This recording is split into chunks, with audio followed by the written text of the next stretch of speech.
So I believe it's important to see people as multifaceted. Everyone is capable of good and evil. We're all jerks sometimes, even the best of us. And the worst irredeemable monster you can think of still thought they were the good guy. They still had people that liked them, and they made people happy. And I think it's important to acknowledge that, and because I believe if we only look at these past figures as monsters, then we won't notice when other horrible people appear privately and publicly, because they're not the one-dimensional figures we view as monsters. They're a nuanced person, and we know that because we see the nuances in real time. We need to acknowledge that we're all nuanced people. Except Mr. Rogers. I checked. I found his dark side. Let's talk about that. The dark side. So who is Mr. Rogers? Well, Fred Rogers was born in Latrobe, Pennsylvania on March 20th, 1929, to Nancy and James Rogers. His father and maternal grandfather were businessmen and respected members of the community. But in spite of coming from a loving, upright family, his childhood was still very hard. He led a very isolated childhood, being an only child until his little sister Elaine was adopted when he was 11, and his isolation was made worse because he was a very sick child, with ailments included, but were not limited to asthma, hay fever, and scarlet fever that made it hard for him to go outside. He was also overweight, which made him a target for bullies. But it was this bullying and feeling so isolated that helped him breed feelings of empathy for others facing hardships. And this also helped lead him into his love of music. He spent a lot of time with his grandfather, who began teaching him piano when he was 5. And this led to a love of music that would follow him throughout his life. Later, when he went to college at Rollins College in Florida, he studied musical composition with a long-term plan of attending seminary school.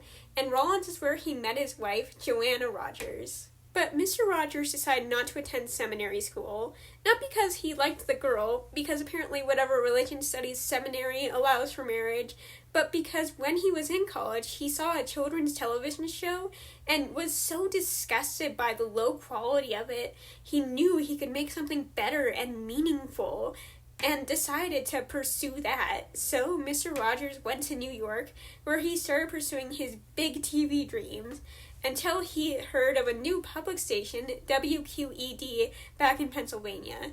So he returned home, started working for the station, and began making the show we all know and love, The Children's Corner. Alright, I'm guessing most of us haven't heard of this show, but it did play a part in shaping the bigger picture. He was a producer and puppeteer on the show, and this is where the big debut for most of his most famous characters like Daniel Tiger and King Friday happened. And also during this time, he took a greater interest in children, both because he began studying early childhood development with the help of professionals in the field, and because in 1959 his son James was born. Then in 1960, Mr. Rogers had his first on-air performance when he began working for a new show, Mr. Rogers, which was produced up in Toronto, Canada. He produced this show until about 1968 when he created another show, this time the smash hit we all know, like, for real, Mr. Rogers' Neighborhood. This show aired from 1968 until 2001, and I do not know how he did it. It's hard enough making a tiny, low-quality YouTube channel on my own.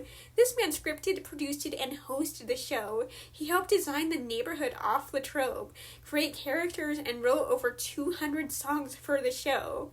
And that's just the nitty-gritty stuff he did for the show. There's so much more that he did as a person, both with the show and personally, that had a wider reach. For one thing, he helped save PBS in 1969 by testifying for them to gain $20 million in funding they needed to keep the network afloat. $20 can buy many peanuts.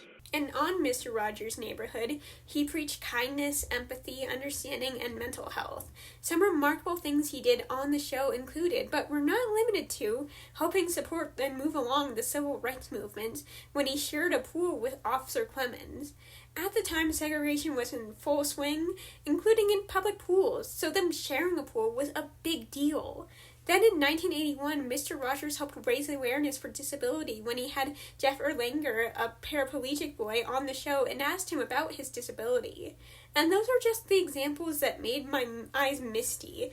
There's so much more amazing work Mr. Rogers did up until his death in 2002 from stomach cancer. But even today, his work and legacy lives on. You can still watch Mr. Rogers' Neighborhood on PBS, as well as the spin-off show Daniel Tiger's Neighborhood, which helps preach understanding and emotional intelligence, like he did. Overall, Mr. Rogers was a kind man who showed the world what it meant to be empathetic, even in spite of his horrific dark side, which was he enjoyed potty humor. What a weird guy. I'm serious. I looked it up. The man throws out my whole moral philosophy because he did not have a backbone in his body. Seriously, the worst thing about him was that he enjoyed potty humor and would tell crass jokes to make his wife laugh.